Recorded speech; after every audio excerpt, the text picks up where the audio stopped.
Hi welcome to our daily mains answer writing initiative day 28। आज का जो हमारा टॉपिक है that is POCSO Act, that is Protection of Children from Sexual Offences Act 2012। This was in news recently क्योंकि इसके implementation और enactment के recently 10 years complete हुए हैं। तो let's start a brief discussion. Let's make a question over this and discuss an answer over this topic. हमारा आज का क्वेश्चन है protection of Children from Sexual offences POCSO act recently completed a decade of its enactment.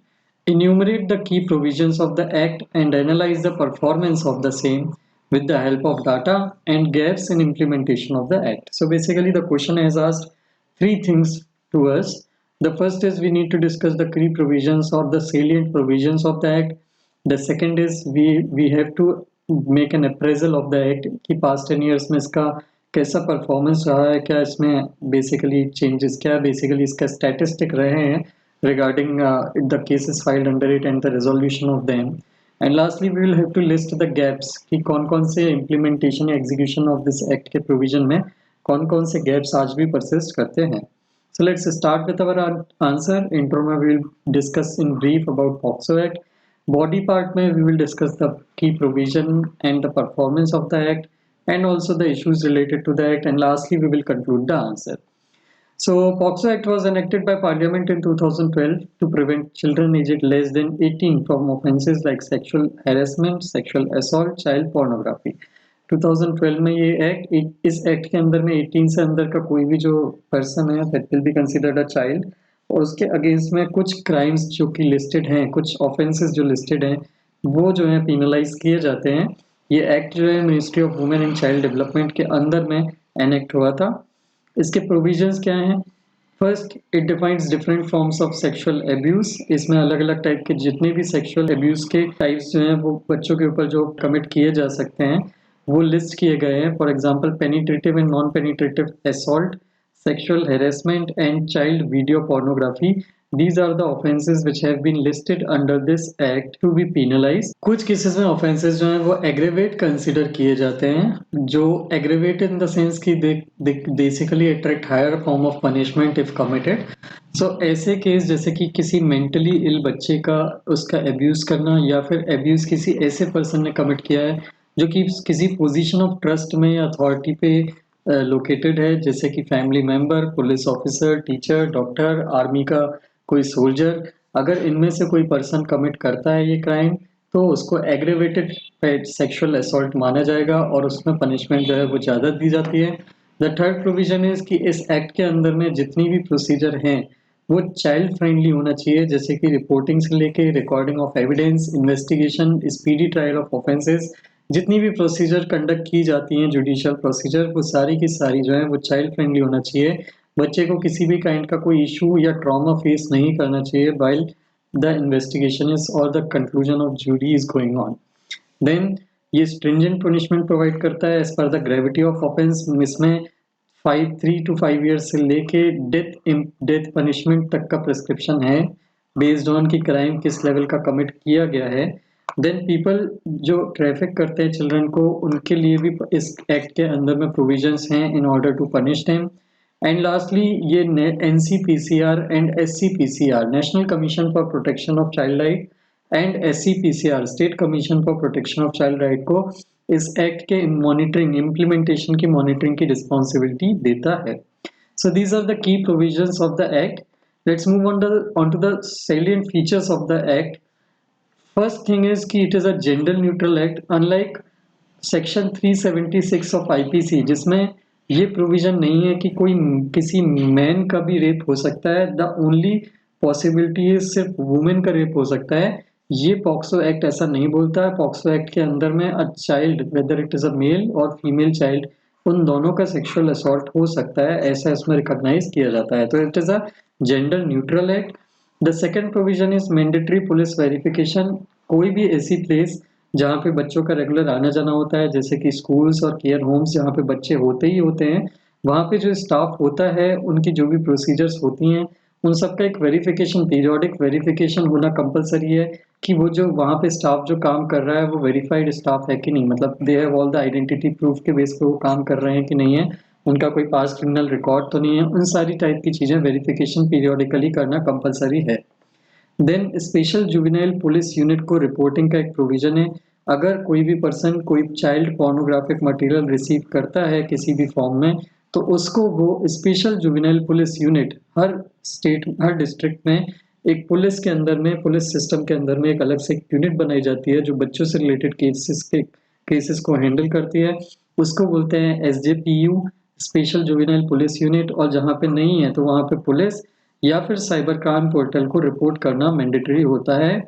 Then child protection policy, her state को prescribe किया गया है कि वो अपनी एक स्टेट लेवल पे चाइल्ड प्रोटेक्शन पॉलिसी बनाए जो किसी भी चिल्ड्रन के अगेंस्ट में किसी भी फॉर्म के वायलेंस के अगेंस्ट में जीरो टॉलरेंस अप्रोच को फॉलो करती हो, जिसे सारे इंस्टीट्यूशंस, ऑर्गेनाइजेशन और जो भी एजेंसी जो बच्चों के साथ कांटेक्ट में आती है उसे फॉलो करना कंपलसरी है।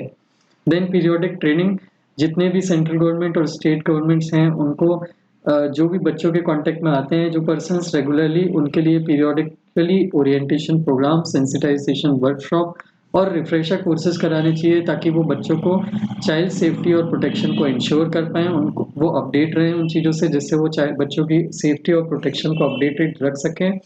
Then age appropriate curriculum, central और स्टेट गवर्नमेंट को ये बोला गया है कि एजुकेशनल मटेरियल एज उनकी एज के अप्रोप्रिएटली एजुकेशनल मटेरियल डेवलप किया जाए और करिकुलम डेवलप किया गया जाए जिसमें बच्चों को ये सिखाया जाए कि गुड टच और बैड टच के बीच में क्या डिफरेंस होता है। सो कई बार हमको पता होता है 15 to 16 ईयर्स से बिलो के एज के जो बच्चे होते हैं नॉर्मली, उनको ये नहीं पता होता कि कोई एडल्ट अगर उन्हें टच कर रहा है तो किस इंटेंशन से टच कर रहा है। सो ये चीज़ उनको एजुकेशनल करिकुलम में सिखाना, समझाना कि किस टाइप का टच अच्छा टच माना जाता है या किस टाइप का टच अगर आपको कोई कर रहा है कोई गलत तरीके से, गलत इंटेंशन से, तो how should it look like, how should it feel like and when to report it.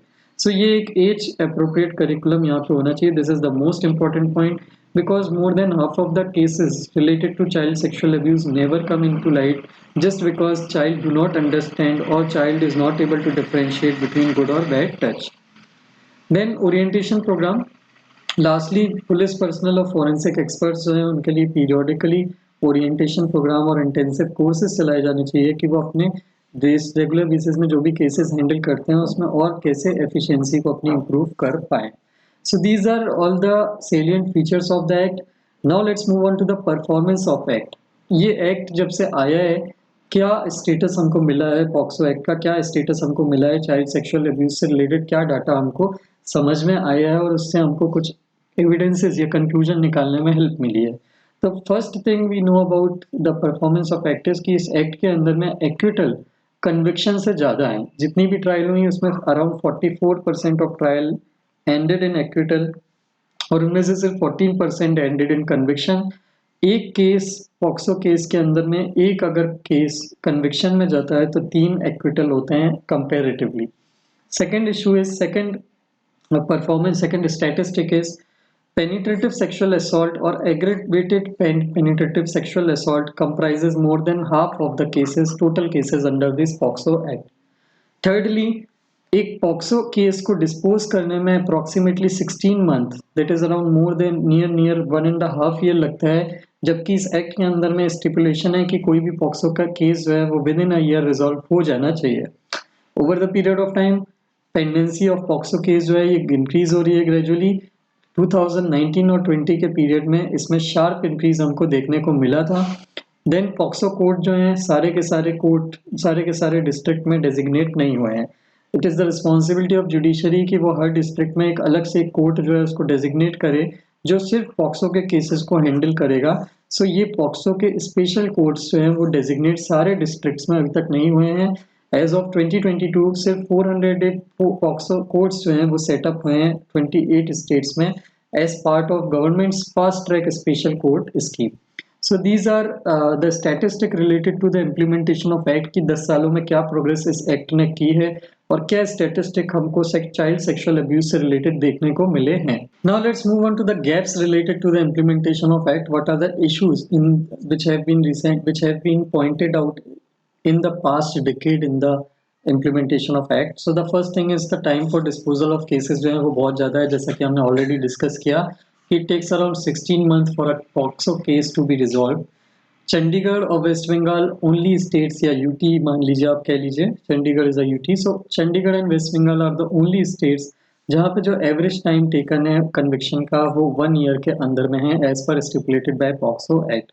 The second issue related to the act is many times cases जो हैं वो ट्रांसफर होते हैं क्योंकि केसेस की एडमिनिस्ट्रेटिव मिसमैनेजमेंट होती है या फिर जो फैक्ट्स मिले हैं उनका रॉन्गफुल अप्रिशिएशन होता है पुलिस के थ्रू, जिसके कारण केस जो है वो सही डायरेक्शन में नहीं जाता है और उस कारण से फिर मिसमैनेजमेंट के कारण उनको जो है वहाँ पे ट्रांसफर करना पड़ता है दूसरे कोर्ट्स में। Then the third issue is in slow pace of investigation by police. कई केसेस में पुलिस की इन्वेस्टिगेशन बहुत स्लो होती है या फिर they delay depositing samples with the forensic science laboratory. ये भी एक इशू आता है जिसके कारण केस में इन्वेस्टिगेशन स्लो डाउन होती है या फिर कई एविडेंसेस जो होते हैं वो डिस्ट्रॉय हो जाते हैं। कई केसेस में पॉक्सो केसेस में सपोर्ट पर्सन जो है वो अपॉइंटेड नहीं होते हैं। That is mandatory under the act कि चाइल्ड विक्टिम जो है केस के टाइम पे उसके लिए एक सपोर्ट पर्सन कोर्ट जो है वो अपॉइंट करता है, बट 96% ऑफ केसेस में एक सपोर्ट पर्सन जो है वो विक्टिम को प्रोवाइड नहीं किया जाता है। एंड लास्टली एक स्पेशल पब्लिक प्रोसिक्यूटर का लैक होता है कई जगह पे।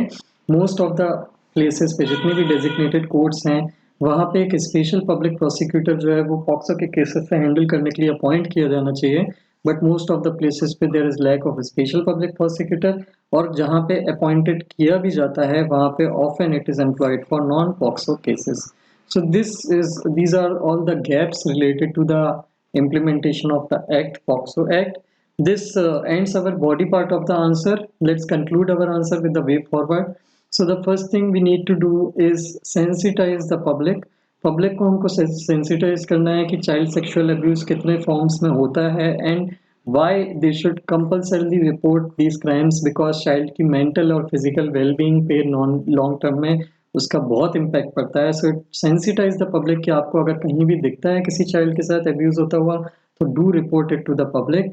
The second thing is investigation agencies जो हैं उनको वेल ट्रेंड होना चाहिए, उनको हमको प्रोफेशनल्स जो हैं जैसे कि मेडिकल प्रैक्टिशनर्स जो हैं उनको वेरियस स्टेजेस इन्वेस्टिगेशन की और ट्रायल की जो स्टेजेस हैं उनसे वेल अवेयर कराना चाहिए, वेल ट्रेन करना चाहिए उसमें, so that they could work more efficiently ताकि उनके पार्ट पे कोई नेग्लिजेंस ना हो। थर्डली पॉक्सो एक्ट जो है ऑलरेडी जितनी भी प्रोसीजर्स हैं रिलेटेड टू द इन्वेस्टिगेशन उनको चाइल्ड फ्रेंडली बनाने की बात बोलता है और इस अप्रोच को जितने भी स्टेक होल्डर्स हैं जैसे कि judicial officers, magistrate, police officers, इन सबको स्ट्रिक्टली फॉलो करना चाहिए सो दैट चाइल्ड विक्टिम्स जो हैं उनका ट्रस्ट रहे इन ऑफिसर्स के ऊपर and they will be able to tell their story more openly. Lastly, this act was enacted in pursuance of UN Convention on Rights of the Child, जिसके under में ये बोला जाता है कि सेक्सुअल असॉल्ट और सेक्सुअल हेरेसमेंट ओवर चाइल्ड को बहुत सीरियसली हाइनस क्राइम की तरह ट्रीट करना चाहिए और बच्चों के जितने भी इश्यूज हैं उनको रिड्रेस करना चाहिए। सो ये यूएन कन्वेंशन की स्पिरिट को फॉलो करना चाहिए हमको अपने एक्ट के इम्प्लीमेंटेशन में सो दैट कभी भी बच्चे कोई प्रॉब्लम फेस ना करें, इस टाइप के इश्यूज फेस ना करें। So this was all about our answer related to POXO Act. I hope this answer was clear to you. If you like the video, please do share it with your friends and do subscribe to the channel. Thank you very much for watching the video.